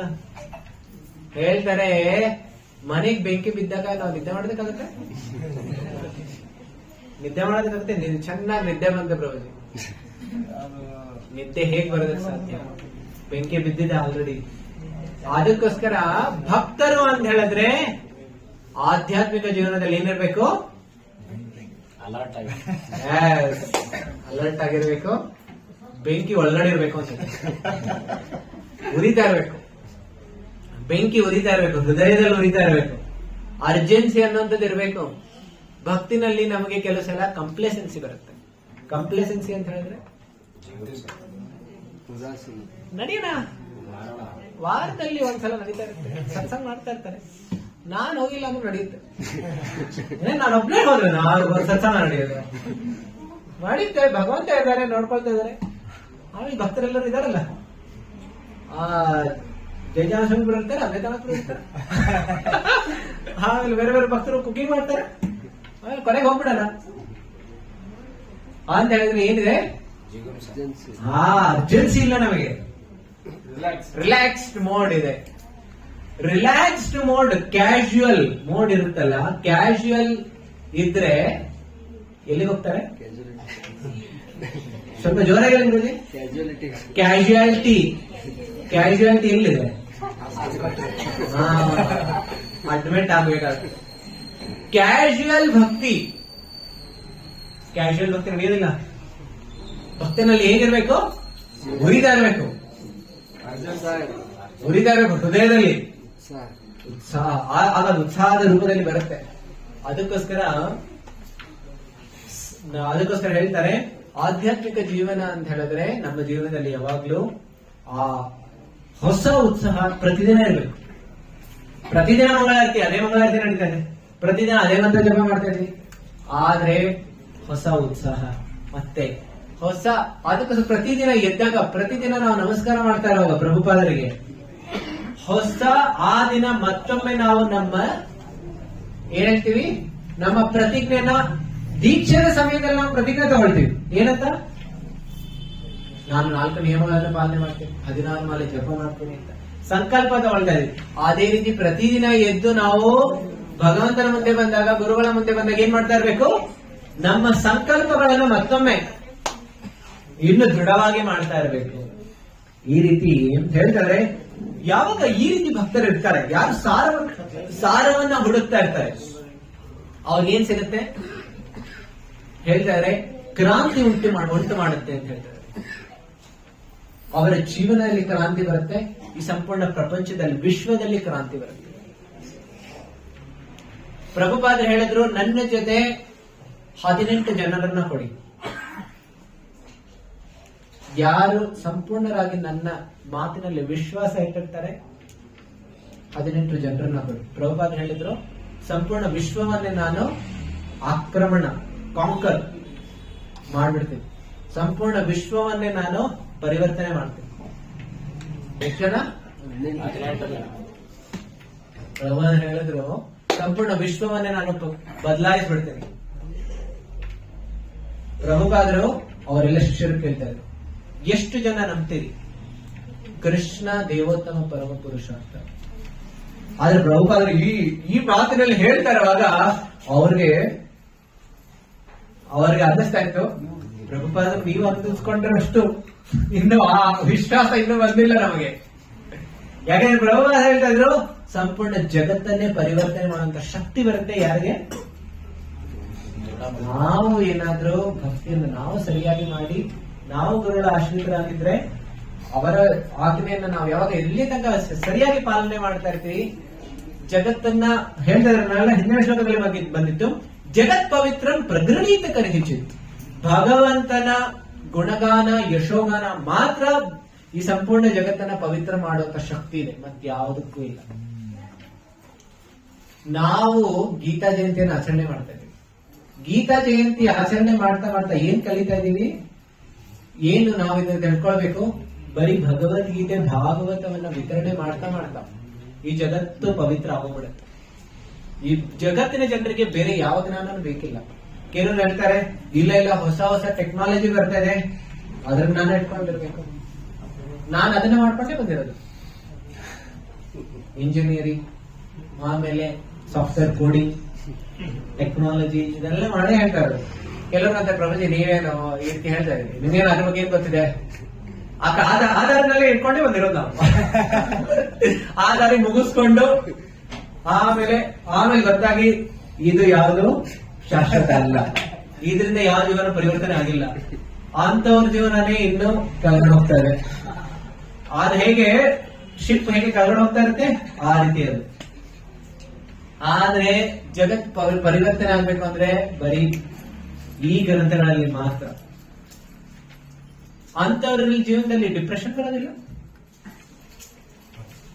ಎಷ್ಟೋ ಜನ ಸೂಸೈಡ್ ಮಾಡ್ಕೊಳ್ತಾರೆ. ಯಾಕೆ ಹೇಳ್ತೀನಿ, ಉದಾಹರಣೆ ಹೇಳ್ತೀನಿ. ದೊಡ್ಡ ದೊಡ್ಡ rankers, national institute rankers, first rank IIT, first rank Kharagpur, ಇಂಥವರೆಲ್ಲರೂ ರೂಮ್ ಒಳಗಡೆ ಹೋಗ್ಬಿಟ್ಟು ಫ್ಯಾನ್ ಹಗ್ಗ ಕಟ್ಬಿಟ್ಟು ಆತ್ಮಹತ್ಯೆ ಮಾಡ್ಕೊಳ್ತಾರೆ. ದೊಡ್ಡ ರ್ಯಾಂಕರ್ಸ್, ತುಂಬಾ ಬುದ್ಧಿ ಇದೆ. ಆ ಬುದ್ಧಿಯ ಲಕ್ಷಣ ಏನು? ಆತ್ಮಹತ್ಯೆ ಮಾಡ್ಕೊಳ್ತಾರೆ. ಅದಕ್ಕೋಸ್ಕರ ಅಲ್ಲಿನ ಅಡ್ಮಿನಿಸ್ಟ್ರೇಟಿವ್ಸ್ ಎಲ್ಲ ಏನ್ ಮಾಡ್ತಾ ಇದಾರೆ? ಫ್ಯಾನ್ ತೆಗ್ದಾಕ್ಬಿಡ್ತಾರೆ, AC ಇಡ್ತಾರೆ. ಇದು ಅವರ ಬುದ್ಧಿಯ ಲಕ್ಷಣ. ಇದು ಅವರು ಅನ್ಕೊಳ್ತಾ ಇದ್ದಾರೆ, ಫ್ಯಾನ್ ಇದ್ರೆ ಅಲ್ಲ ಸಾಯ್ತಾರೆ, ಫ್ಯಾನೇ ಇಡೋದಿಲ್ಲ ನಾವು. ಪ್ರಭುಪಾದರು ಅದಕ್ಕೋಸ್ಕರ ದೊಡ್ಡ ಬಿಲ್ಡಿಂಗ್ ಕಟ್ಟಿರ್ತಾರೆ, ದೊಡ್ಡ ಬಿಲ್ಡಿಂಗ್ ಮೇಲೆ ಹೋಗ್ಬಿಟ್ಟು ಅಲ್ಲಿಂದ ಜಂಪ್ ಮಾಡಿದ್ದಾರೆ. ಏನು ಬುದ್ಧಿಯ ಲಕ್ಷಣ ಏನು? ಇದನ್ನ ಕಲಿಬೇಕಾಗಿರೋದು ನಾವು. ಅದಕ್ಕೋಸ್ಕರ ಇದರಿಂದ ಪರಿವರ್ತನೆ ಆಗೋದಿಲ್ಲ. ಪರಿವರ್ತನೆ ಆಗ್ಬೇಕು ಅಂತ ಹೇಳಿದ್ರೆ ಭಗವದ್ಗೀತೆ ಶ್ರೀಮದ್ ಭಾಗವತದಿಂದ ಪರಿವರ್ತನೆ ಆಗುತ್ತೆ. ಯಾಕೆಂತ ಹೇಳಿದ್ರೆ ಇದ್ರ ಹೇಳ್ತಾ ಇದಾರೆ ನೋಡಿ, ಎಲ್ಲಾ ಜೀವನದ ದುಃಖಗಳಿಗೆ ಕಾರಣ ಮನಸ್ಸಿನಲ್ಲಿರುವಂತಹ ಮಲ, ಕೊಳೆ. ಆದ್ರೆ ಮನಸ್ಸಿನಲ್ಲಿರುವಂತಹ ಕೊಳೆ ತೆಗೆದುಹಾಕೋದಕ್ಕೆ ಈ ಜಗತ್ತಿನ ಯಾವ ಜ್ಞಾನನೂ ಪ್ರಯೋಜನ ಇಲ್ಲ. ಅದನ್ನ ಮನಸ್ಸಿನ ಕೊಳೆ ತೆಗೆದುಹಾಕಬೇಕಾದ್ರೆ ಭಗವದ್ಗೀತೆ ಭಾಗವತನೇ ಬೇಕು. ಆದ್ರೆ ನಮಗೆ ರುಚಿ ಇದ್ರಲ್ಲಿಲ್ಲ, ಬೇರೆ ಎಲ್ಲಾದ್ರಲ್ಲಿ ರುಚಿ ಇದೆ, ಇದ್ರಲ್ಲಿ ರುಚಿ ಇಲ್ಲ. ಅದಕ್ಕೋಸ್ಕರ ಏನ್ ಮಾಡ್ಬೇಕು? ಅಭ್ಯಾಸ ಮಾಡಿ. ಹೇಗೆ ಕುಡಿತಾ ಕುಡುಕರಾಗ್ತಾರೆ, ನಾವು ಇದನ್ನ ಓದ್ತಾ ಇದರ ಅಮೃತವನ್ನ ಪಾನ ಮಾಡ್ತಾ ನಾವೇನಾಗ್ಬೋದು? ಕುಡುಕರು. ಇದ್ರ ಕುಡುಕರು ಆಗ್ಬೋದು. ಆಮೇಲೆ ಏನಾಗುತ್ತೆ? ಮನಸ್ಸಿನ ಕೊಳೆ ಹೋಗುತ್ತೆ. ಸೊ ಈ ರೀತಿ ಬರೀ ನಾವು ಕುಡಿಯೋದಲ್ಲ, ಏನ್ ಮಾಡ್ಬೇಕು? ಬೇರೆಗೂ ಕೊಟ್ಟು ಕುಡಿಸ್ಬೇಕು. ನೋಡಿ, ಕುಡುಕರು ಯಾವಾಗಲೂ ಒಬ್ಬೊಬ್ಬರೇ ಕುಡಿಯೋದಿಲ್ಲ, ಗುಂಪಿನಲ್ಲೇ ಕುಡಿಯೋದು. ಅವರೆಲ್ಲ ಆಗ್ಲೇ ಮಜಾ ಬರುತ್ತೆ. ಒಬ್ಬರೇ ಕುಡಿದ್ರೆ ಏನು ನಶ ಬರೋದಿಲ್ಲ, ಪಾರ್ಟಿ ಮಾಡ್ಬೇಕು. ಅದಕ್ಕೋಸ್ಕರ ಕುಡುಕರು ಏನ್ ಮಾಡ್ತಾರೆ? ಗುಂಪು ಕಟ್ತಾರೆ. ನಾವೇನ್ ಮಾಡ್ಬೇಕು? ಭಕ್ತರ ಗುಂಪು ಕಟ್ಟಬೇಕು. ಅದಷ್ಟೇ ಅಲ್ಲ, ಭಕ್ತರ ಸಂಘ ಹೆಚ್ಚು ಮಾಡ್ಬೇಕು. ಅದಷ್ಟೇ ಅಲ್ಲ, ಏನ್ ಮಾಡ್ಬೇಕು? ಹೋಗಿ ದಾನ ಮಾಡ್ಬೇಕು. ನೋಡಿ, ಮೊದಲನೇ ಬಾರಿ ಯಾರಿಗಾದ್ರೂ ಕುಡುಕರು ಮೊದಲನೇ ಬಾರಿ ಅವ್ರ ಪಾಕೆಟ್ ಇಂದ ದುಡ್ಡು ಕೊಟ್ಟು ಯಾರು ಕುಡಿಯೋದಿಲ್ಲ. ಮೊದ್ಲೇನ್ ಮಾಡಿರ್ತಾರೆ? ಯಾರ ದಾನ ಕೊಟ್ಟಿರ್ತಾರೆ, ಅದನ್ನ ಮೊದಲು ಫ್ರೀ ಗಿಫ್ಟ್ ಆ ಆಫರ್ ನ ಕುಡಿದ ಮೇಲೆ ಆಮೇಲೆ ಅನ್ಸುತ್ತೆ ಅವ್ರಿಗೆ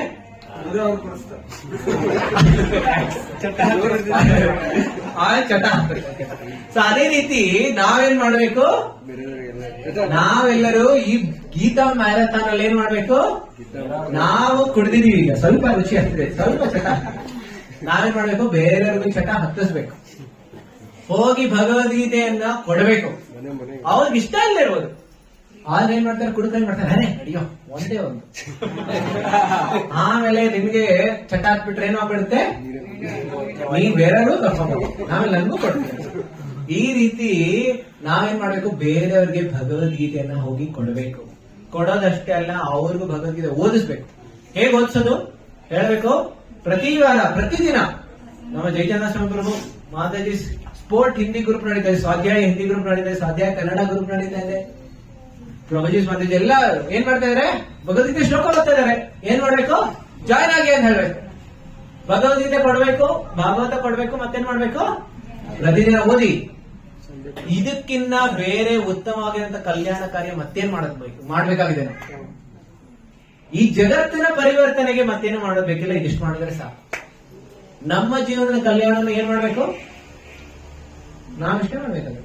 ಪ್ರಭುಪಾದ್ರು ಹೇಳ್ತಾ ಇದ್ರು, ನೀವು ಪುಸ್ತಕ ಓದಿ, ಹರಿನಾಮ ಜಪ ಮಾಡಿ, ಆಮೇಲೆ ಬೇರೆಯವ್ರಿಗೆ ಹೋಗಿ ಕೊಡಿ. ಇದನ್ನ ಏನಾಗುತ್ತೆ?